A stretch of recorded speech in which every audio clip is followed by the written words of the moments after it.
Bueno, en primer lugar procede saludar a las autoridades, que no lo veo, por cierto, al concejal del Ayuntamiento de Cartagena, Álvaro Valdés, que ha decidido sentarse donde le daba la gana.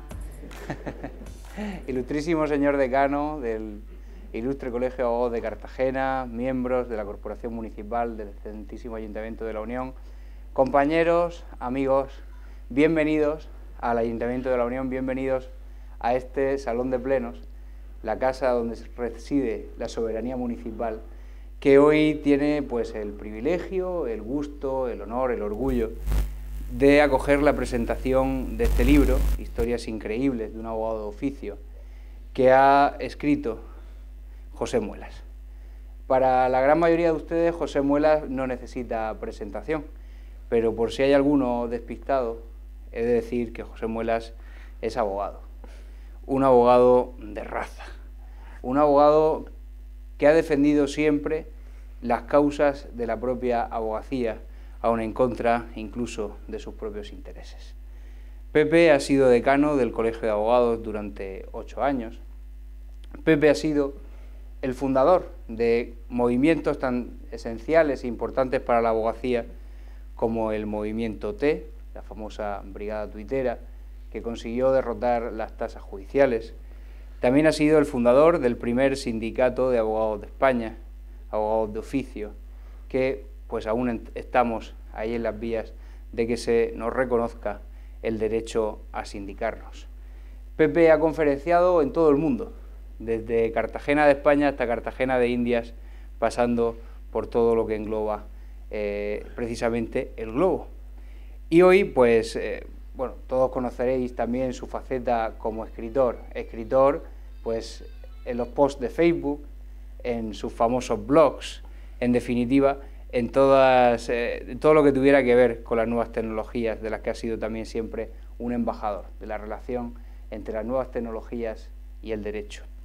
Y bueno, hoy pues nos honra con su presencia y nos quiere presentar estas historias increíbles de un abogado de oficio que ha editado pues la Feria de los Libros y en las que narra algunas desternillantes historias, unas brillantes reflexiones y sin duda un libro que merece la pena que aquellos que no lo habéis leído y no lo habéis adquirido todavía lo hagáis, porque es una verdadera delicia. Querido Pepe, bienvenido al Ayuntamiento de la Unión. Hacía 7 años que no estaba en este local.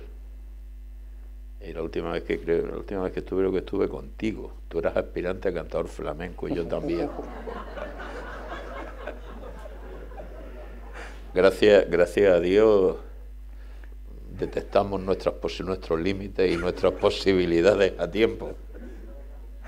Y así presentamos un libro que siempre queda mejor que tuviéramos que presentar nuestras capacidades.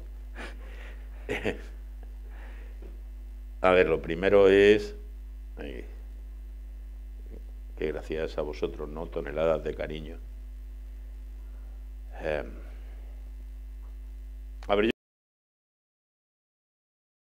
yo cuando me llamaron de la editorial, yo estaba atravesando un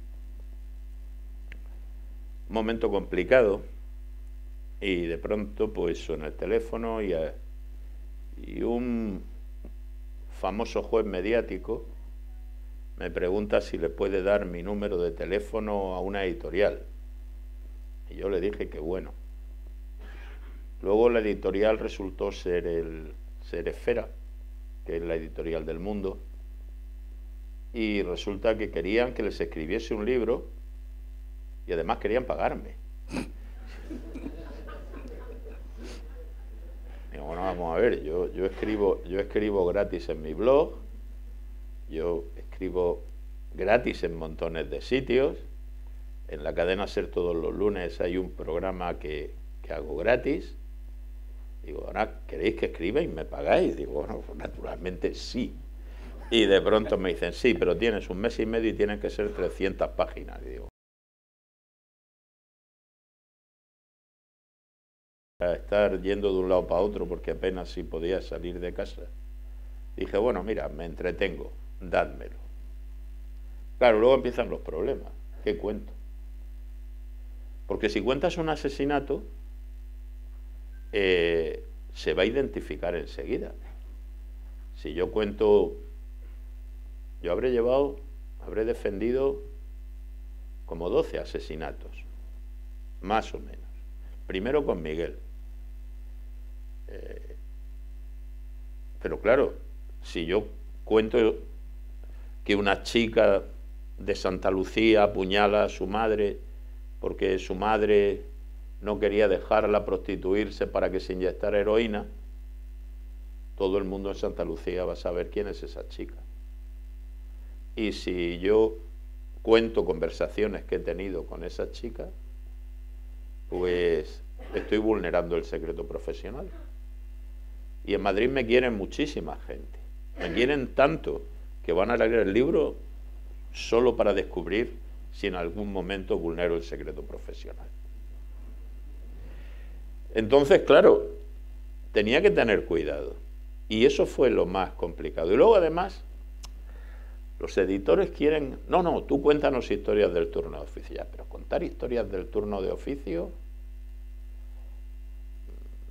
Si no hay una hilazón, si no hay un hilván, no deja de ser un conjunto de historietas. Eso a mí no me parecía. También coincidió que cuando ya llegas a una edad, como decía aquel, ¿no? Parece que la vida va en serio, te das cuenta demasiado tarde. Demasiado tarde. Porque cuando tienes 30 años eres inmortal. O sea, ahora Joaquín está en la edad de ser inmortal. Todos los proyectos están al principio, ningún proyecto está al final. Pero luego la vida se asoma y te dice que vivir y morir son el único argumento de la trama. Y claro, es legítimo que si llevas 35 años, 36, ya no lo sé, ejerciendo una profesión, pues te preguntes si ha merecido la pena. Es decir, ¿de verdad? Llevo 36 años haciendo esto. ¿Y para qué? Porque el lugar al que vamos a llegar es el mismo. Llamé a una amiga y le pregunté, oye, ¿y tú crees que merece la pena esto? Y me dice, no sé, pregúntate a cuánta gente has ayudado y a lo mejor con eso igual la cuenta puede empezar a salirte. Y claro, cuando a ti te contrata una persona y te paga por tu trabajo, pues ese no quería contarlo como ayuda. Y dije, los del turno de oficio sí, porque pagan tan mal y tan tarde que lo que estoy haciendo es sin duda una labor benéfica.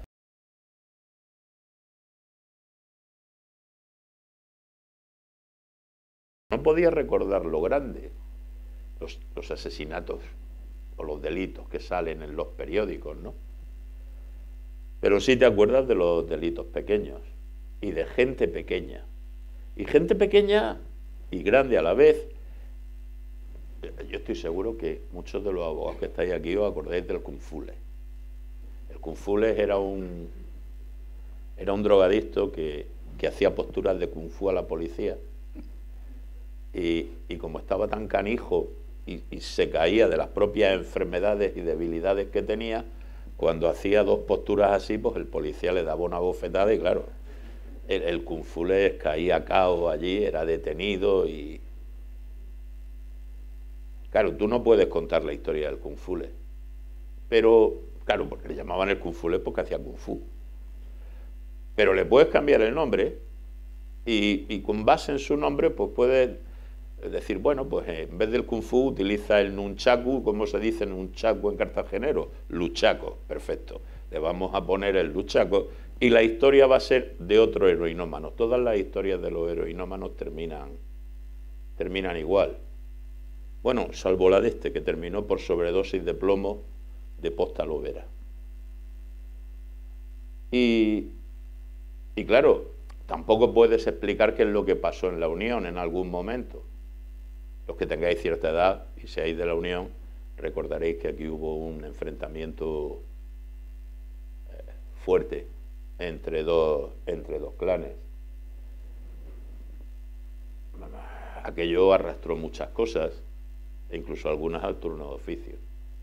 Claro, tú no puedes decir que en el bar fulano de la Unión ocurrió no sé qué. Deslocalizas un poco los sitios, deslocalizas, pues, si es la policía pones a la Guardia Civil, si es a la Guardia Civil pones a la policía local, y al final vas haciendo lo necesario. Creo que prácticamente no hay nadie reconocible en el libro, aunque puedo garantizar que todas las historias son reales y alguno de vosotros sale aquí. Incluso creo que aquellos de vosotros que aparecéis en el libro no os podréis reconocer. Básicamente porque el tema del secreto profesional me parecía básico. Sale la Unión, aunque no parece que sea la Unión. Sale algún bar de la Unión que nunca reconoceréis que es un bar de la Unión. Y así sucesivamente en el resto Y sale sobre todo esa parte, los abogados jugamos con ventaja. Por lo menos conocemos una carta más que el juez. Entonces, sale esa parte que es la que más una de las que más me fastidia, que es esa verdad oficial enfrentada a la verdad real, ¿no? Yo he visto condenar a padres por delitos que han cometido sus hijos,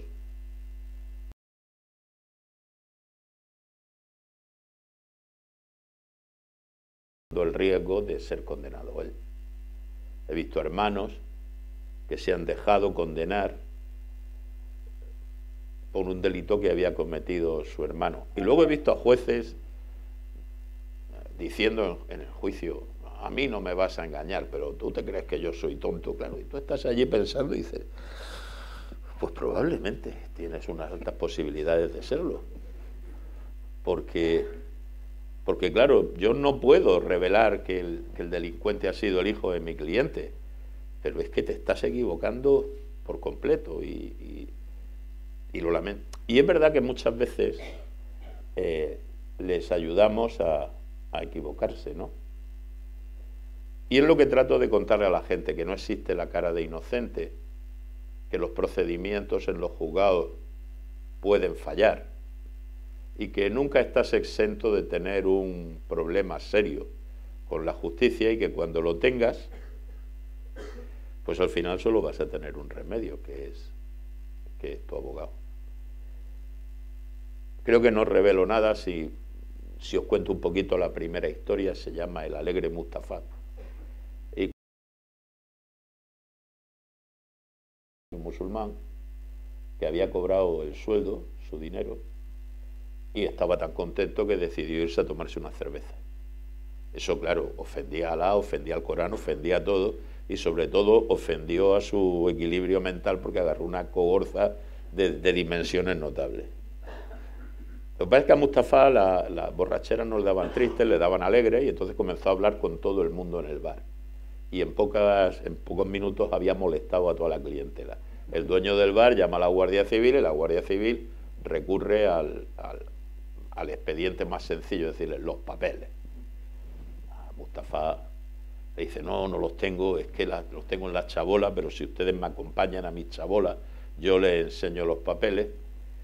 Y en ese momento ocurrió una escena absolutamente hispánica, que es que se pone en marcha Mustafa en la bicicleta en la que había venido, es decir, un moro borracho en bicicleta, que como la bicicleta no tenía faro, entonces la Guardia Civil detrás, con su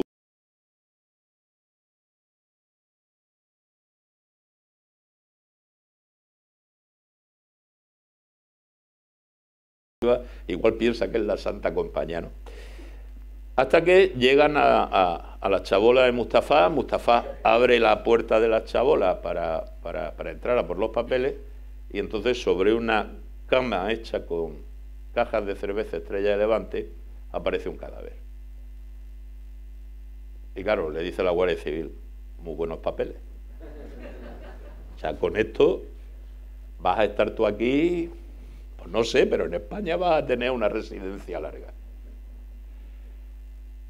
Mi intervención en ese asunto viene por parte del muerto, pero el abogado de oficio que defendía a Mustafa, llamémosle Mustafa porque no se llamaba Mustafa, era Javier Lafuente.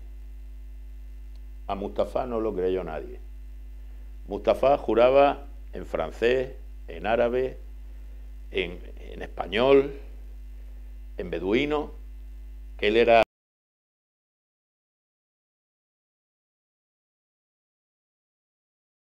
Lo detuvieron y se metió en la cárcel los 6 meses que tardó en salir del coma el supuesto muerto. Cuando le enseñaron la foto de Mustafa al supuesto muerto, que estuvo...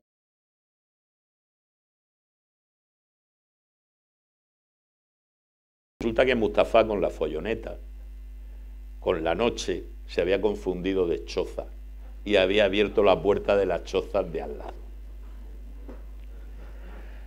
Si llega a morir el tipo que estaba sobre las cajas de Estrella de Levante, probablemente hoy que estamos hablando de esto, Mustafa seguiría en prisión.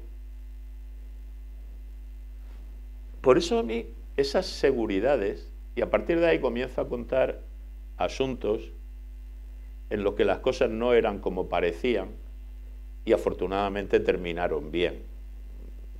Tampoco que... Y luego explicar un poco, entre historia e historia, cuál es la función de la abogacía.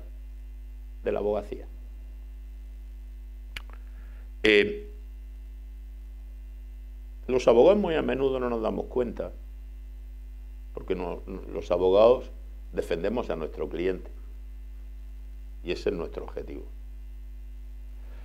Pero los abogados somos una herramienta de cambio social absolutamente brutal.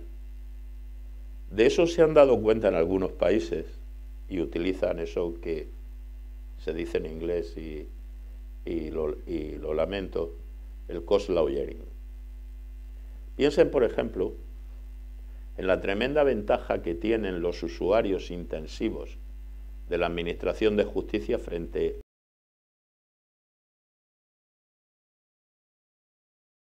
a seguros, una sociedad mercantil, litiga todos los días cientos de miles de veces en España. De todos esos asuntos es capaz de seleccionar y recurrir a aquellos que pueden generar una jurisprudencia que a ellos les conviene. Los bancos y las compañías de seguros, yo he sido abogado de compañías de seguros, no solo recurren por el interés económico del pleito, recurren por fijar una determinada jurisprudencia que les favorezca. Por eso cuando en 2013 Dionisio Moreno, el abogado que defendió el caso Aziz en el tema de las hipotecas, un abogado, algunos de vosotros lo conocéis, un abogado de Martorell, cuyo coche es un Citroën AX, matrícula Barcelona de la OT. Carece de aire acondicionado y la puerta de la derecha donde se sube el acompañante está descolgada. Y lo sé porque yo me he subido bastantes veces con él. Cuando llegó al Tribunal de Justicia de la Unión Europea con el tema de las cláusulas suelo, yo alguna vez le he dicho, joder tío, qué bien lo hiciste, qué genial. Dice, no te engañes. El verdadero mérito de este asunto lo tuvo el abogado del banco. Si el abogado del banco me hubiera ofrecido 2.000 euros, yo habría cogido los 2.000 euros y me habría ido. Pero el abogado del banco acumuló tanta soberbia que decidió que me iba a ganar el pleito. Y perdió. Y ahora todos los españoles, toda la Unión Europea, tiene una sentencia que declara nulas las cláusulas suelo, y ese acto de soberbia le ha costado a los bancos miles de millones. Pues eso mismo que una vez pasó con Dionisio Moreno, nos lo están haciendo todos los usuarios intensivos de la Administración de Justicia a nosotros. Por eso cuando había que cargarse las tasas, lo primero que hicimos fue ponernos de acuerdo en toda España para buscar casos paradigmáticos. No llevar al Supremo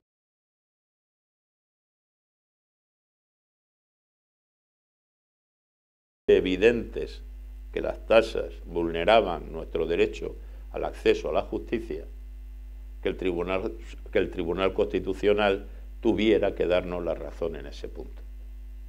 Eso que los abogados tenemos que ponernos de acuerdo para hacerlo, los usuarios intensivos de la Administración de Justicia lo hacen todos los días. Por eso tenemos que darnos cuenta de la capacidad de cambio que tiene la abogacía y sobre todo de la tremenda capacidad transformadora que tiene la abogacía de oficio, porque con justicia gratuita yo voy a Estrasburgo. Es decir, tú no puedes embarcar a tu cliente en pagar costas y pleitos, en pagar de todo, para defender una causa.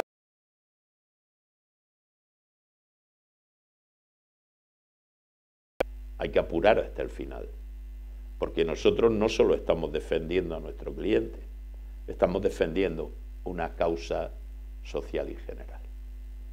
Luego, por ahí, por en medio del libro, me pierdo un poquito en la nueva novedad, que es la fe del carbonero, que esta venta que nos están haciendo de las nuevas tecnologías, gentes que no saben cómo funcionan las nuevas. ¿Os acordáis cuando hackeamos LENET, verdad? Sí. Estuvo LENET parado un mes porque un payo de Cartagena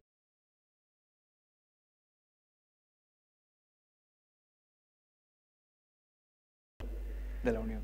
De la Unión. De la Unión. Me acuerdo que desde el CEGAE, poco menos que me amenazaron, porque claro,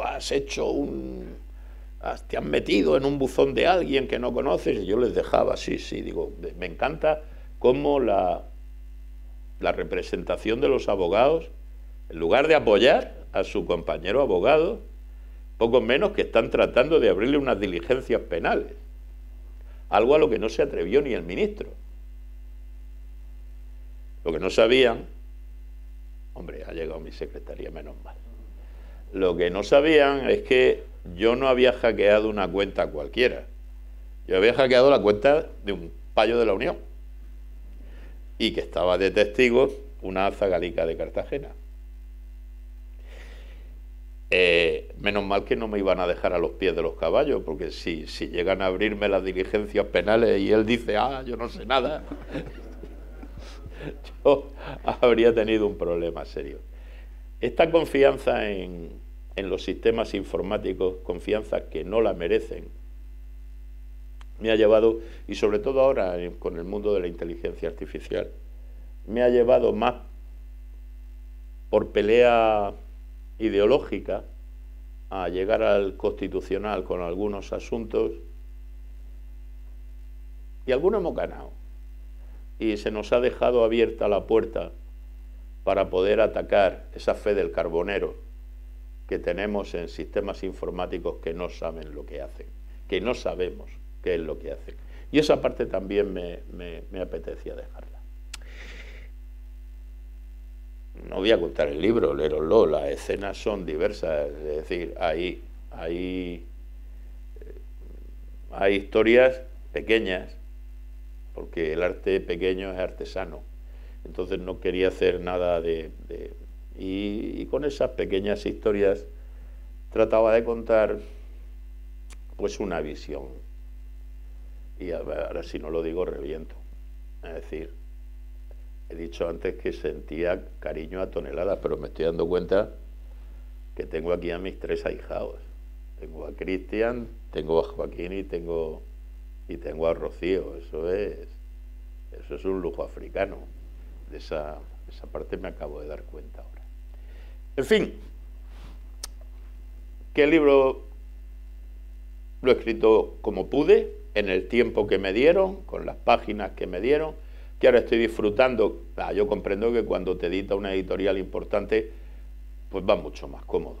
Ayer había una entrevista en la radio pública gallega, media hora, mañana por la mañana a las 9 habrá en Radio Nacional de España también, y ya está también, no recuerdo para qué día, con Ángeles Barceló en Hoy por Hoy en la cadena SER. Es decir, me pagan, me dicen que vaya a la radio y distribuyen el libro, pues oye, ¿qué más quiero? Y encima me da para reunirme con amigos, pues ya amigos, algunos a los que no veía hacía muchísimo tiempo. Porque, ¿dónde está Antonio? Por allá, allí. Hacía años que no veía a algún unionense ilustre. ¿Y Pepe, es un libro para abogados o lo puede leer todo el mundo? Yo te diría que a ver, pensé más en todo el mundo que en los abogados. Es decir, yo pensé un libro más para Madre de Inma o para... Cuando una editorial de esta especie te encarga un libro, pues hombre, reducir el mercado del libro a 130.000 abogados que hay en España, pues es un poco duro, ¿no? Pero por otro lado, pues es que sé que lo iban a leer abogados y escribir algo muy simple, y es ahí donde más miedo me da, porque a ver, o te pasas o no llegas, ¿no? Entonces lo hice de una forma, si te vas leyendo los capítulos en pares, vas leyendo historietas, y si te vas leyendo los capítulos pares, vas leyendo reflexiones jurídicas sobre la historieta que te acabo de contar. Es decir, el primero es: no existe la cara de inocente. Mire, usted cree que llega ante el juez y el juez va a notar que usted no ha podido ser el autor del delito. Mentira, no. A nosotros, ni a los jueces, nos enseñan en la carrera a distinguir la verdad de la mentira. Y la verdad...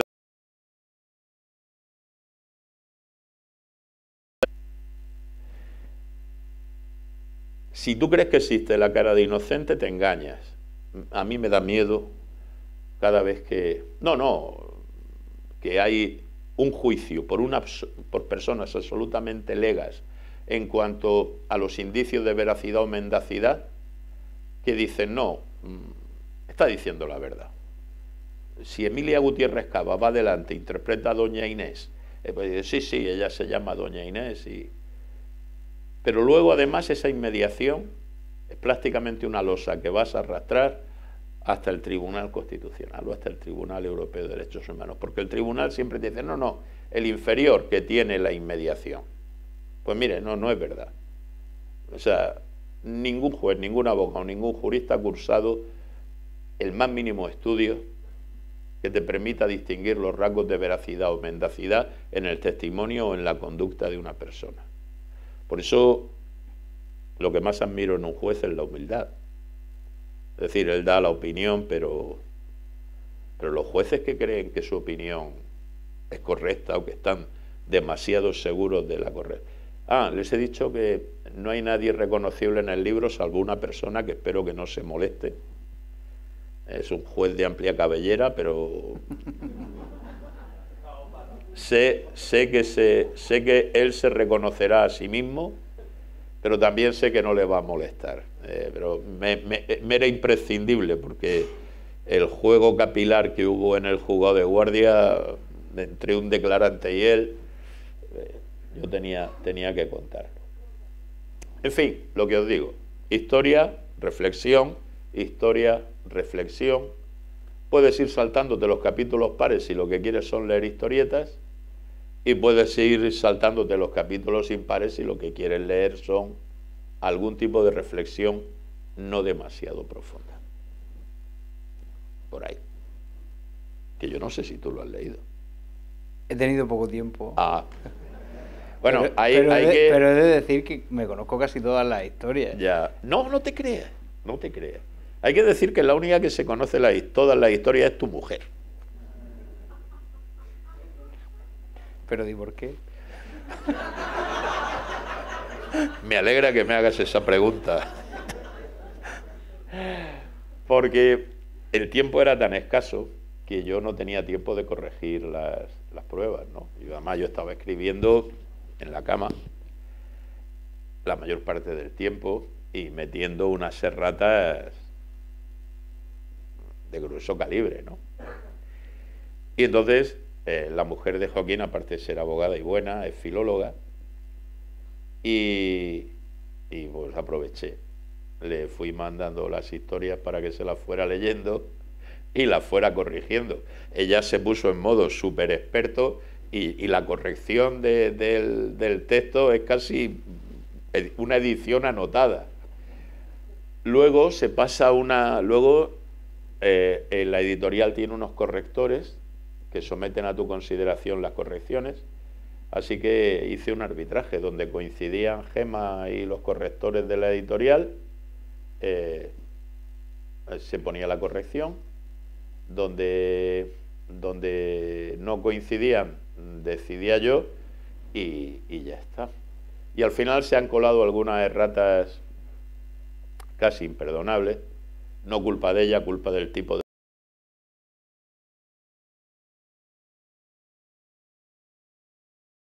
castellano, y resulta que es que rumí en castellano, y yo no lo sabía, es como se llama al judío converso o al musulmán converso.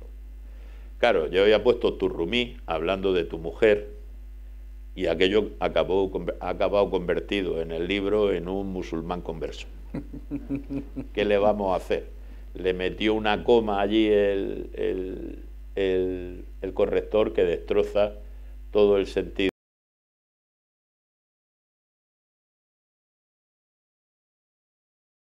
No lo domina. Y bueno, pues más o menos esto es, ¿no? Muy Digo bien. yo.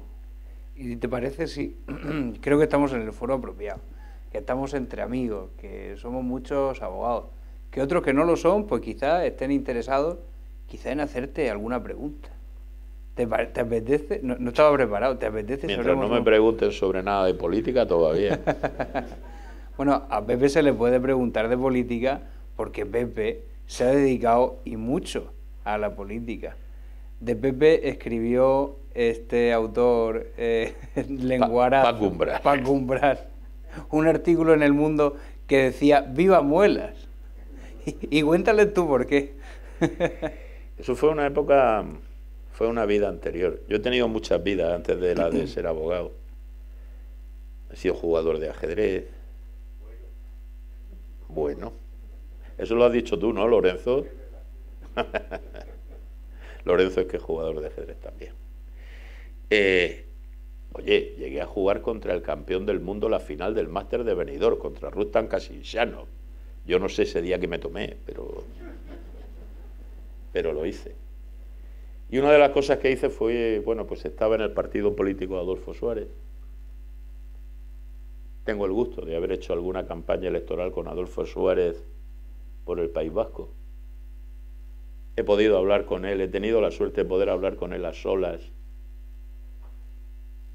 El tiempo suficiente como para saber que ahora no me gusta la política.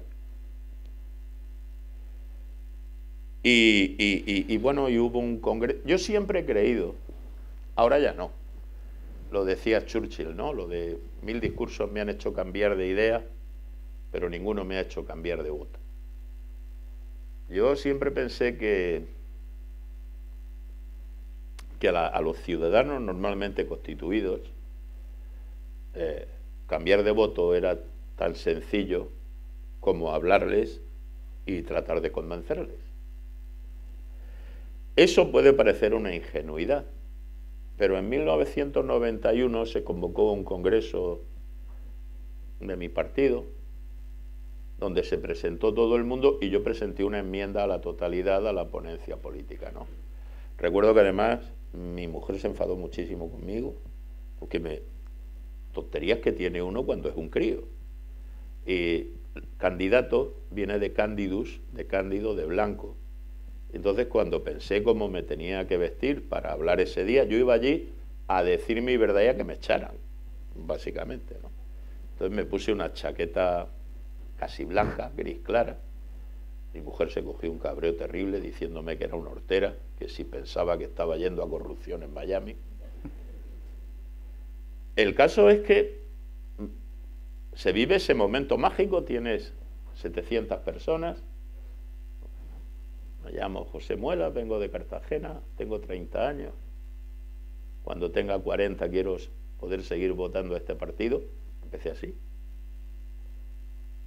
Y de pronto vi que la gente, joder, que le gustaba. Pero claro, dice, vale, pues cambiarán de opinión, pero no cambiarán de voto. Porque ¿cómo van a cambiar de voto? Y cuando termino, se produce la votación, yo ni miraba las cartulinas, la gente comienza a ovacionar y yo me voy. Y entonces me paran y me dicen, tío, que has ganado, que tienes. Digo, ¿cómo que he ganado? Bueno, aquello, de pronto todo se disparató, porque llamé a mis padres, digo, tener cuidado que no os asustéis, porque los telediarios van a abrir con mi careto. Y efectivamente, comenzaron a abrir los telediarios, empecé a sentir la presión de la gente, informes semanales, entonces se tiraban muchas revistas, Época, Cambio 16, y cuando volví a casa, estaba durmiendo, todavía no me había casado, había abierto el despacho con mi mujer. Y me llama Ángel Montiel y me dice, lo vas a poner a los pies de tu cama, ¿verdad? Digo, ¿qué? Dice, Paco Umbral acaba de dedicarte una columna en El Mundo. En El Mundo, y la columna se llama como tú, se llama José Muelas. Digo, anda coño. La verdad es que Paco Umbral no estuvo en el discurso. Paco Umbral no vio nada. Paco Umbral se inventó la historia.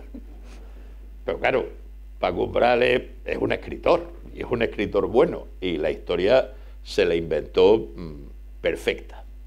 Incluso, y solo dice una verdad en una parte que dice, hizo triunfar, habla de Beethoven, habla de cosas, y dice, hizo triunfar hasta su nombre feo, solo equiparable en antifonética al de un ministro de Franco que se llamaba Mortes.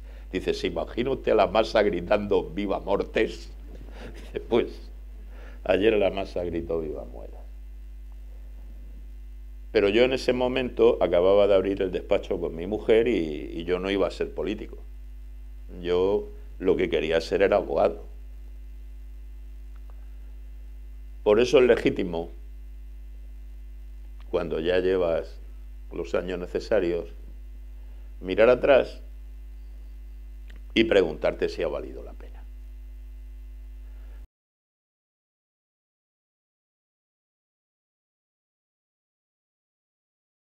Es lo que tú vas decidiendo segundo a segundo.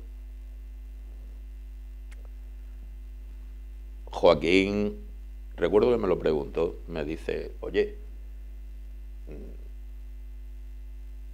dudaba entre presentarse o no presentarse alcalde, ¿no? Claro, y le dije, digo, y si no lo haces ahora, ¿cuándo lo vas a hacer? Cuando tengas 60 años. Es decir, es que hay que tomar decisiones y hay que hacer cosas. Yo en aquel momento tomé la decisión de ser abogado y no convertirme en el gurú político de... Coño, si Antonio Arredondo estaba allí. ¿Tú estabas en aquel congreso? Claro que estaba, se lo estaba contando. Ajá. Mira, ya van quedando pocos testigos. Ya solo queda la columna de Paco Umbral. Si alguna revolución aquel día, ese día todavía han pasado algunos políticos para otro llamando. Pues eso. Yo me enteraba de poco, pero sí noté que se había montado un follón bastante impresionante. Hubo un titular de un periódico que decía, un joven abogado de Cartagena. ¿Y a Suárez cómo le sentó aquello? Esta te la digo, porque esta no la sabes. El sobrino de Suárez, Polo, Hipólito Suárez, era muy amigo mío. Habíamos estado en Bilbao haciendo campaña electoral.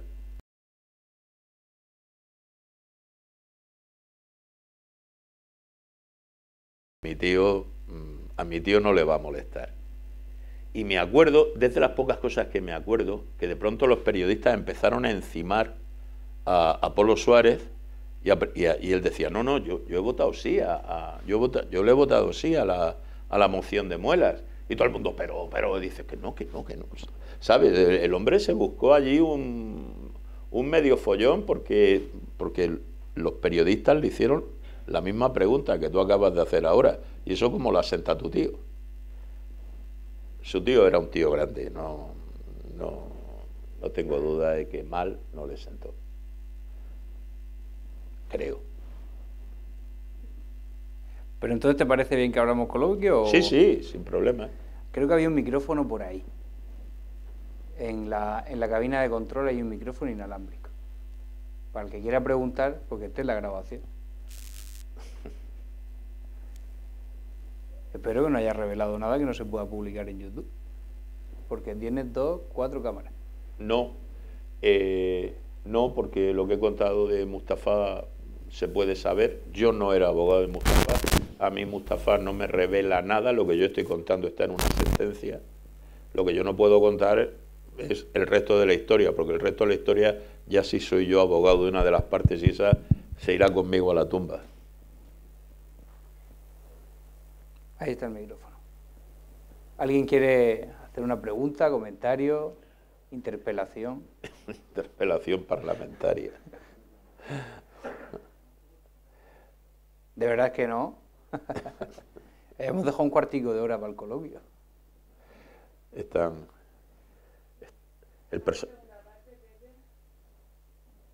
Segunda parte. Yo tengo 2 novelas escritas en la mente, ¿no? Una de ellas es para escribirla cuando ya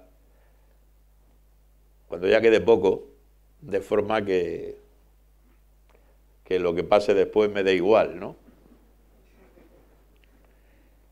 Y hay otra más cercana que el editor me pidió, dice, oye, ¿qué tipo de historias vas a contar? Y entonces yo le conté unas cuantas, ¿no? Y esta concreta en la que estoy pensando, pues se me escapó en trazos generales, ¿no? Y me dice, esa, tienes que contar esa. Digo,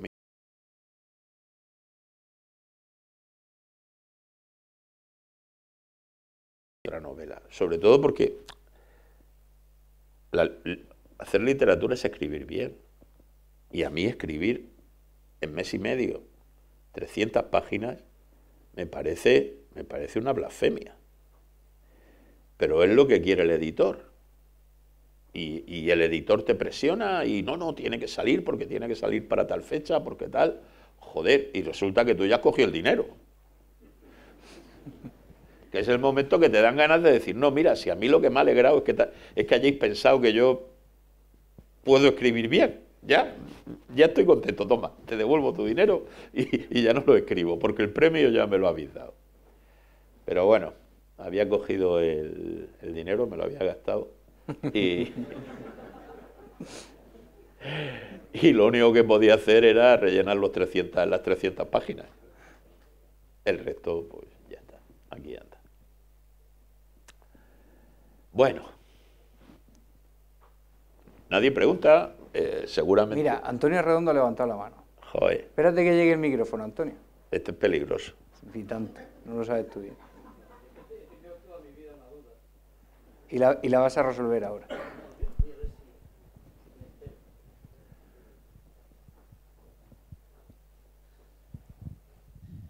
Bien, se trata de un caso cualquiera, ¿no? En un juicio. Sí. ¿Oye? Sí. En un juicio como abogado de oficio. Sí, Cuando tienes que defender a una persona que de antemano sabes que es culpable y para colmo termina ganando el juicio, ¿qué se siente?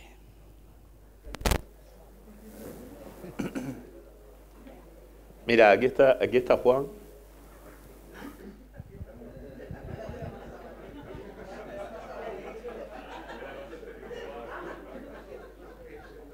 Hay veces que sabe muy mal ganar juicios. Ya.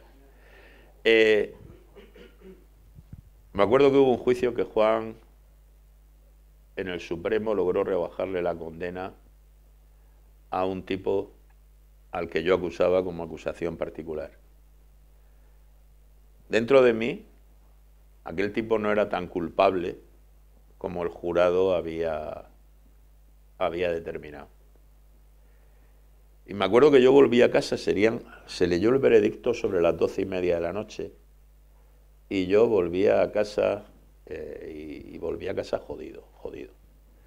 estaba abriendo la puerta de casa cuando el magistrado que había dirigido el juicio pasó a mi lado, me miró y me preguntó, y me dice, ¿qué tal? Felicidades, un éxito completo. Y le digo, pues no se crea, estoy jodido, no creo que ese hombre mereciera tanto. Y me dice, eso es porque has condenado a pocos.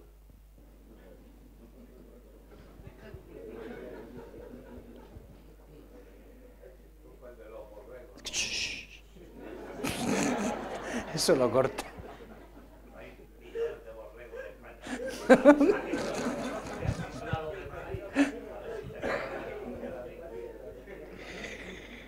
Te sientes mal, pero te sientes peor cuando condenan a uno que tú sabes positivamente que es inocente.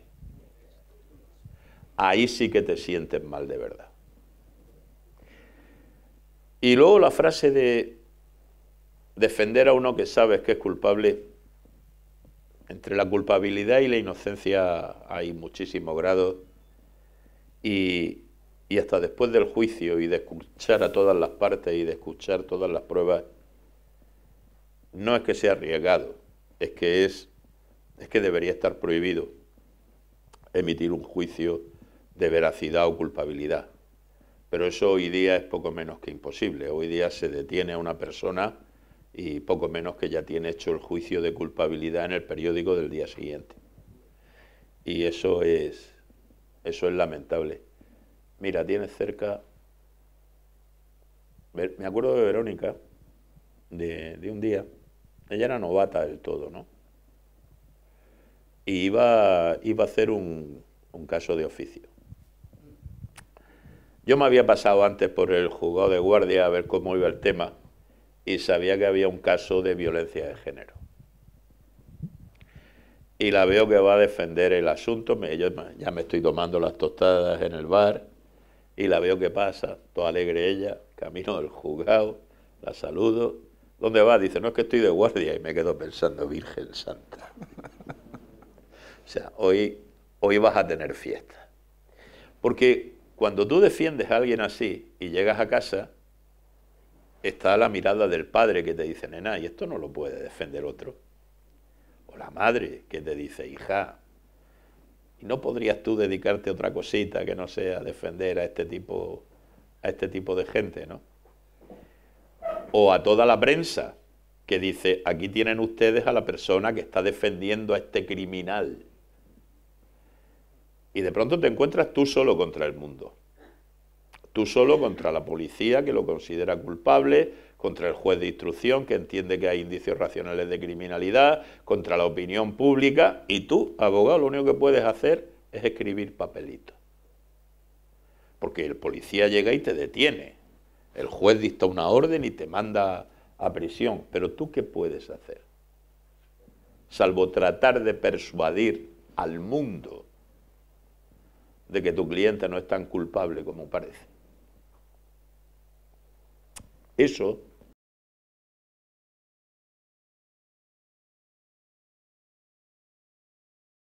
al lado del protagonista. El protagonista siempre es tu cliente. Pero el que cuando el mundo está en contra de tu cliente hace el trabajo de héroe, es el tipo que se pone al lado y solo porque es su deber, porque puede ocurrir que el sujeto le caiga igual de mal que al resto de la humanidad, solo porque es tu deber, haces tu trabajo. Y no tanto por defender a ese tío, como por defender el Estado de Derecho, por defender esa percepción de que nadie va a poder ser condenado, sino sin ser oído y vencido en juicio. A mí esa imagen de Verónica andando para el juzgado se me quedó. Entonces era más rubia que ahora. O yo por lo menos la recuerdo más rubia. Se me quedó por...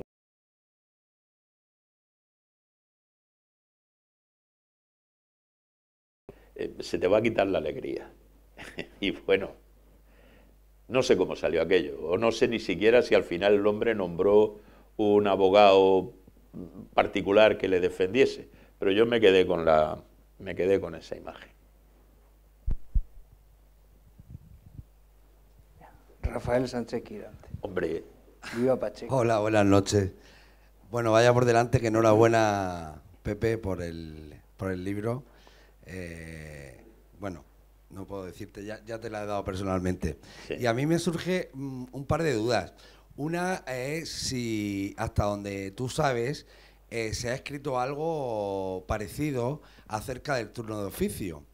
Si así no fuera, a mí me sorprende, porque parece que a priori el tema da de sí y parece que tiene recorrido tanto literario como, bueno, desde luego en el cine ya lo hemos visto y tal. Y luego también a nivel personal quería preguntarte, Pepe, qué sensación, qué reporte, qué feedback, qué acogimiento has visto dentro del mundo del turno de oficio de Madrid, Barcelona, Bilbao en general, de tus compañeros, si te has visto, cómo crees que van a recibir el libro, cómo estás viendo bueno, cómo lo acogen. Y ya por último, de nuevo, darte la enhorabuena y ya está. a ver, hay un divorcio ahora mismo en la abogacía, ¿vale? Si tú lees los noticiarios del Consejo General de la Abogacía, en España no pasa nada. En España no hay manifestaciones de abogados, en España no hay congresos en Córdoba, en España no ocurre nada. Los medios de comunicación que pagamos todos los abogados para que informen de la actualidad de la abogacía, solo informan, es como el viejo Nodo. Tú no lo has visto porque eres joven, pero el Nodo o los telediarios.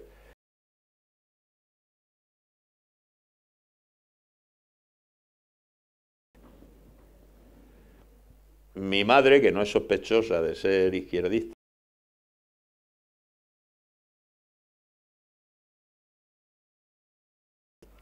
pues eso es el Instagram, eso es las revistas electrónicas de la abogacía institucional, no hablo de los colegios, hablo de Madrid, de la abogacía institucional, etcétera, ¿no? Hay dos abogacías. Esa abogacía de moqueta y canapé me odia profundamente. Lo sé y me enorgullece. O sea, si no me odiaran es que no lo he hecho bien. Tanto que incluso se inventan que soy responsable de cosas de las que no soy. Pero bueno. Y luego hay otra abogacía. Es decir, el último año que yo era decano, se mandaron por la mutualidad 30.000 cartas, algo más, 34.000 cartas a los abogados de España que no podían pagar la mutualidad. 34.000 abogados en España significa casi un 25% de abogados al borde del hambre. Eso no sale en los informativos de la mutualidad. Claro, luego estallan movimientos como J2, van ya 14 proposiciones no de ley y ya hay una en el Congreso de los Diputados. De eso tampoco se informa. Bueno, tengo la suerte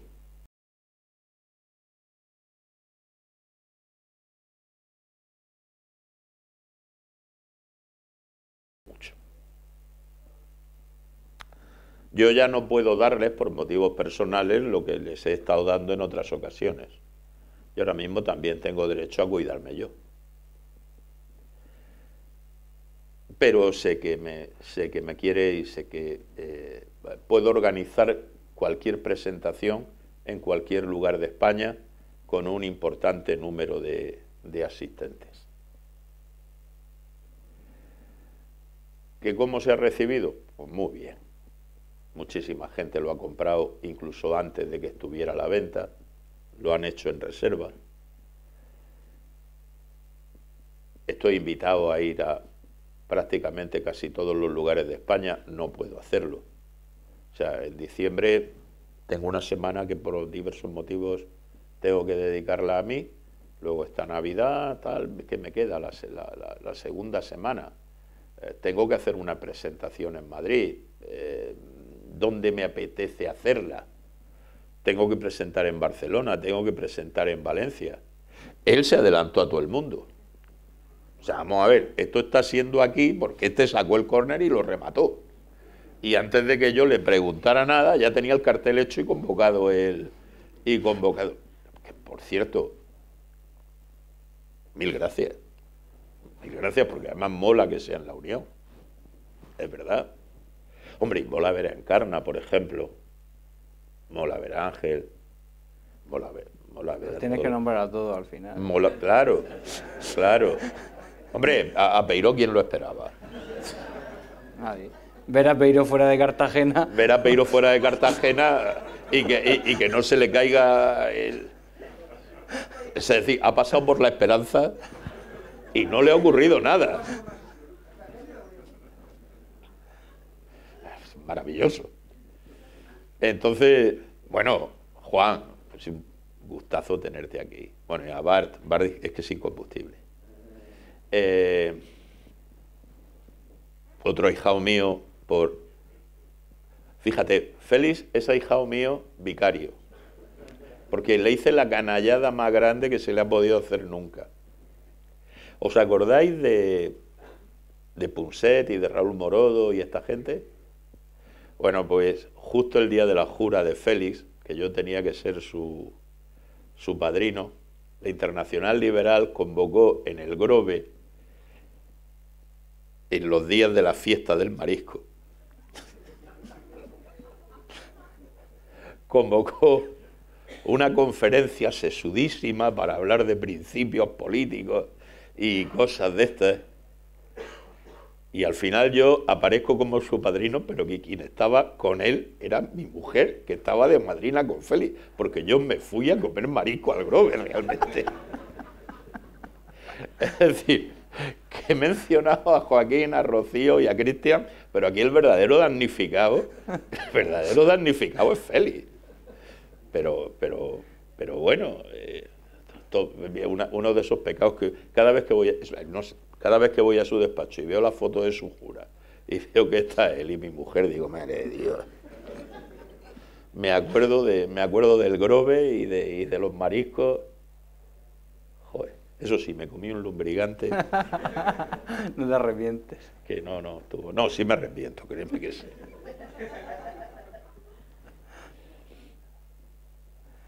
¿Alguna cosa más? Ah. Mira, a ti. ¿Quién? Loreto, Ah, Loreto. mi hermana.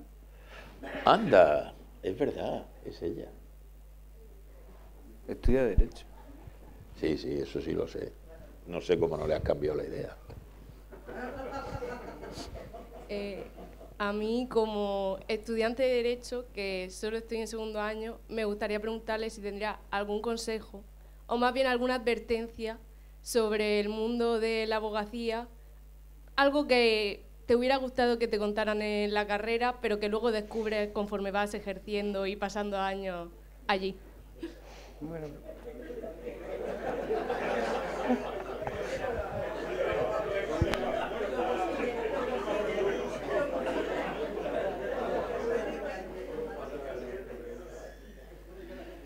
A ver, ser abogado... Mira, hay un capítulo para ti. Ser abogado no es negocio. No es negocio. Y esto es algo que ningún gobierno de los que ha gobernado España parece haberlo entendido, ¿sabes? Es decir, si tú abres una carpintería, lo primero que tratas pues es de producir unos muebles para ganar dinero con ellos. Porque tu objetivo, al crear una empresa, al abrir un negocio, al hacer una tienda, tu primer objetivo es ganar dinero, es obtener un beneficio económico. Cuando tú eres abogado, si tu primer objetivo es ganar dinero, eres un miserable. Tu primer objetivo es defender los intereses de tu cliente, aunque eso perjudique tu interés económico. Si a tu cliente le ofrecen un trato de, mire, le vamos a pagar 2 millones y a su abogado le vamos a pagar unas costas, y tu cliente te dice que no, la respuesta es no. Es decir, por eso, cuando aparecen fenómenos negociales ahora del tipo de divorcio a 100 euros, ¿tú admitirías que te operara de apendicitis alguien por 100 euros? Morirías en la mesa de operaciones. Es decir, no se pueden ofrecer servicios a la baja, porque aunque pueda resultar económico, aunque pueda resultar potencialmente atractivo, que tú ofrezcas unos servicios que luego vas a prestar un servicio abyecto, y aunque tú ganes dinero con esos 150 euros, tú estás haciendo negocio, pero ser abogado no es negocio. Ser abogado es otra cosa. Luego, la comisión esa de la competencia, pues decide que los abogados tenemos que operar como si fuésemos un banco o una aseguradora, y entiende que nuestros honorarios deben fijarse como los fijan las aseguradoras, los bancos. De eso Ángel sabe. Bien, parece ser que nadie ha logrado explicarles a esos covachuelistas de la Comisión del Mercado y de la Competencia y de todo esto, que nuestra profesión es una profesión muy distinta al de un puro ejercicio económico que busca el ánimo de lucro, que es lo que por definición caracteriza a las sociedades mercantiles. No, nosotros no somos sociedades mercantiles. Y si algún día acabamos siendo sociedades mercantiles como esos grandes bufetes que miden su éxito en dinero, es porque la abogacía está acabada.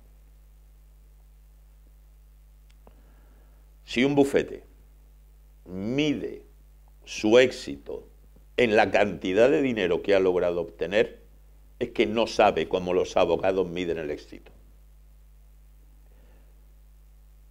Dionisio, con su Citroën AX Barcelona de la OT, vale más él solo que cualquiera de los grandes despachos que salen en la prensa salmón, porque ha hecho más por la sociedad de lo que ha hecho ninguno de esos grandes bufetes.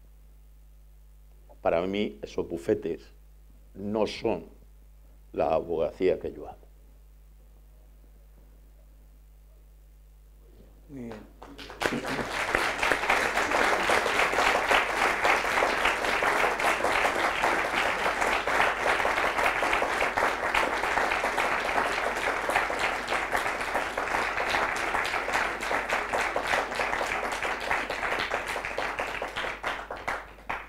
Pues bien, llegados a este punto En vista de lo ocurrido. y en vista de lo ocurrido. Isa y Gubilla quieren preguntar, muy bien.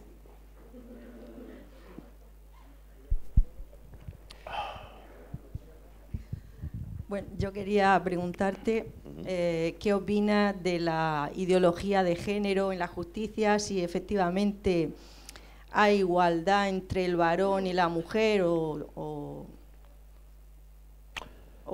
si hay machismo entre los jueces, como afirman algunas personas.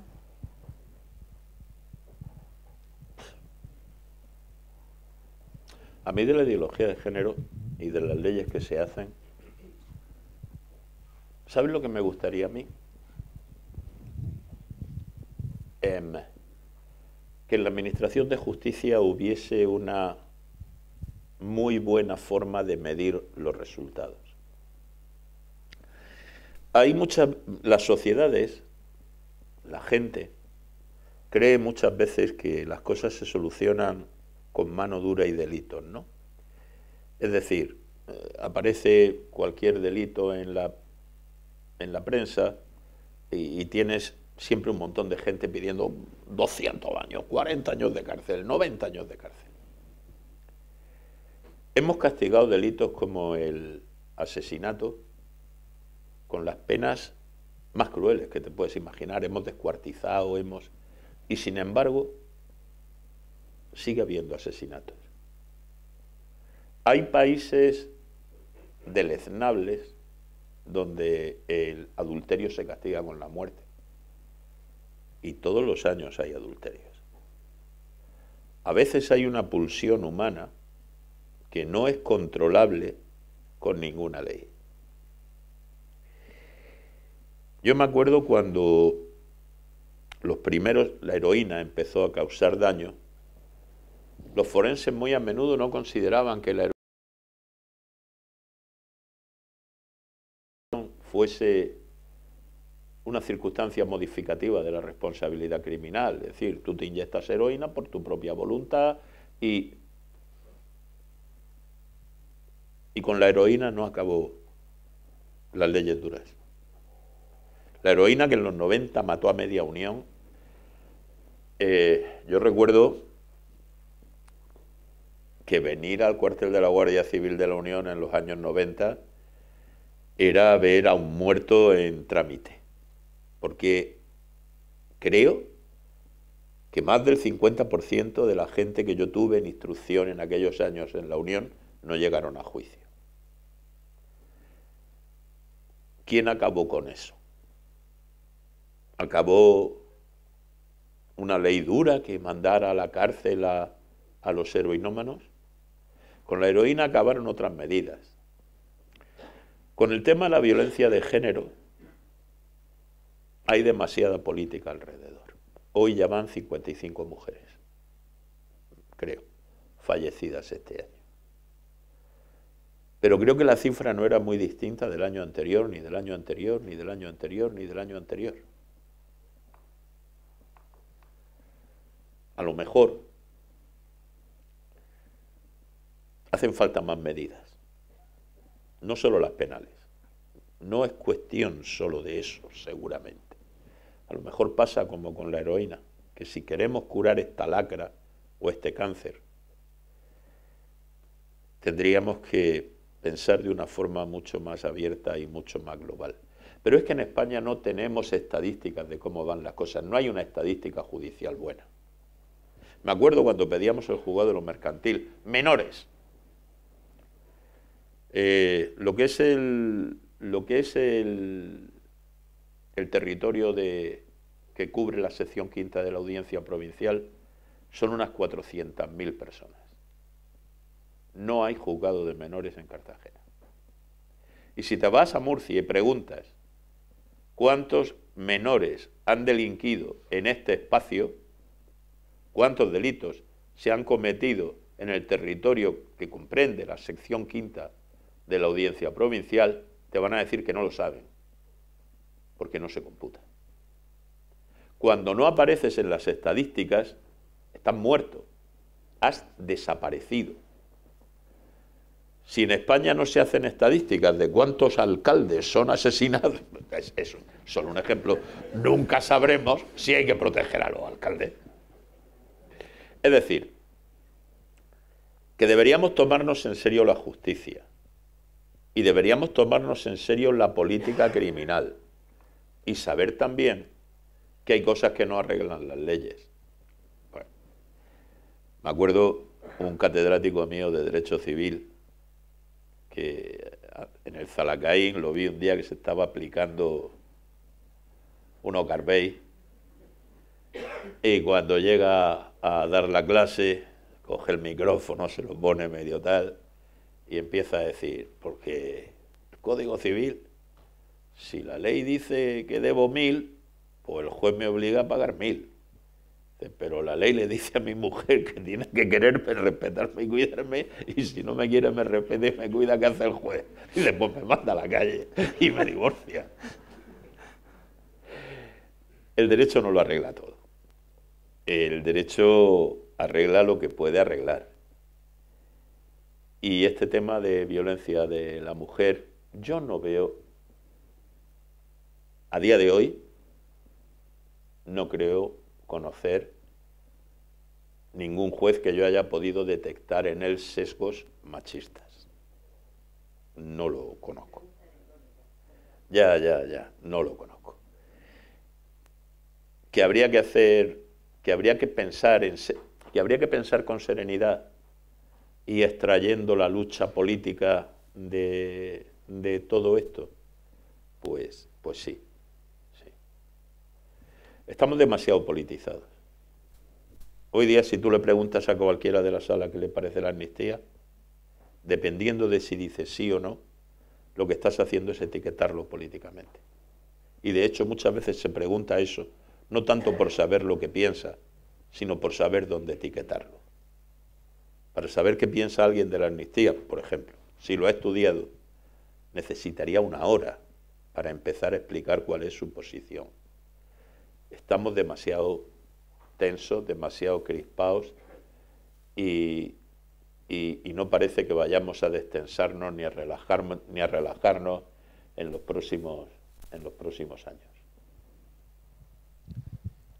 Pepe, como este libro sin duda ha significado un cierto balance, aunque Sí. aún te queden páginas para haber y para debe, es decir, no te queda mucho todavía, te voy a hacer una pregunta muy fácil para que nos vayan conociendo. ¿Tu peor día y tu mejor día en el turno de oficio? Hostia. Fácil.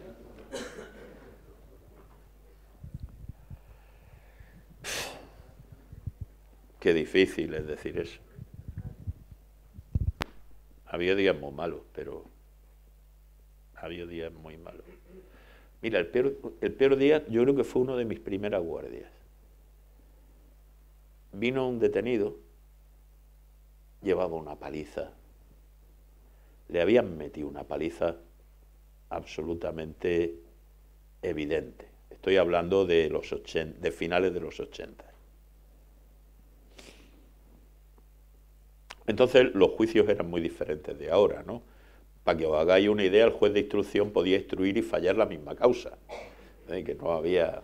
Y me acuerdo que me toca con un juez sustituto, en una época que acababan de terminarse las astillas, porque en los juzgados españoles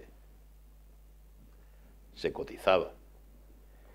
Y yo no sabía demasiado, solo veía que a aquel hombre le habían metido una paliza de narices, ¿no?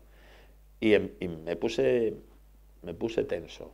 Y el juez de pronto decidió que se iba a la playa y que el tío se quedaba en prisión provisional. Yo me embronqué con el juez. El juez me respondió algo muy feo. Y yo le dije al secretario: señor secretario, dé usted fe de lo que va diciendo el juez. El secretario: no me jodas, muelas. En fin, esto, ¿no? El caso es que yo me estaba partiendo la cara por el tipo y de pronto, al parecer,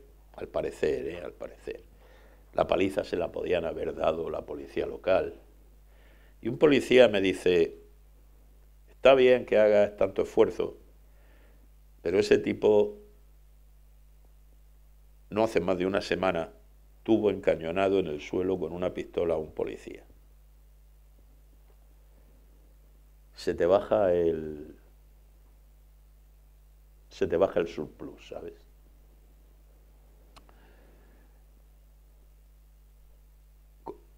Gracias a Dios el juez recapacitó, volvió y solventamos aquello como persona civilizada y utilizando la ley de enjuiciamiento criminal. Pero lo que preguntaba antes Antonio, dice: ¿te sientes bien defendiendo según qué gente? Pues a mí me tocaba defender según qué gente. Y me tocaba defender a este hombre en la situación que tenía este hombre. Pero mi padre ha sido guardia civil y no me habría gustado ver a mi padre encañonado en el suelo por una pistola. Las pistolas son cosas muy peligrosas. Ese día no salí yo contento del juzgado de guardia. No sé si fue el peor, pero que ese no fue bueno, lo sé. Y el mejor, pues no lo sé. El mejor, la verdad que no lo sé. Es que en los juzgados no se reparten premios, tú. En los juzgados, cuando vas allí... O sea, no es bueno ir a un juzgado. A un juzgado hay que ir para escribir en la partida de nacimiento de tu hijo Y nada más, porque la de defunción, esa ya no la escribes tú.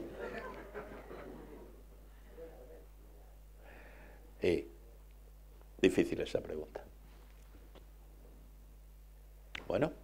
Muy bien. Pues si no hay ninguna pregunta más, darte una vez más las gracias. Las gracias por la generosidad de estar aquí hoy presentando tu libro, que además es la primera presentación. Como bien has dicho, yo no podía dejar pasar esta oportunidad. Además, estaba absolutamente seguro de que la sala no solamente estaría llena de gente interesada, sino que estaría llena de amigos, de compañeros, y que nos íbamos a encontrar la mar de a gusto, como así ha sido. Querido Pepe, muchas gracias. Tú, pues, me has enseñado a ser abogado, entonces yo contigo no puedo ser objetivo, pero lo poquito que he leído de la novela, en lo que me ha dado tiempo y cuando la lea te lo terminaré de comentar, pues es una verdadera delicia. Yo sí que aseguro que es para todos los públicos, que hay unas reflexiones muy sesudas, pero también se echa uno unas muy buenas risas, como cuando lee lo de Bató.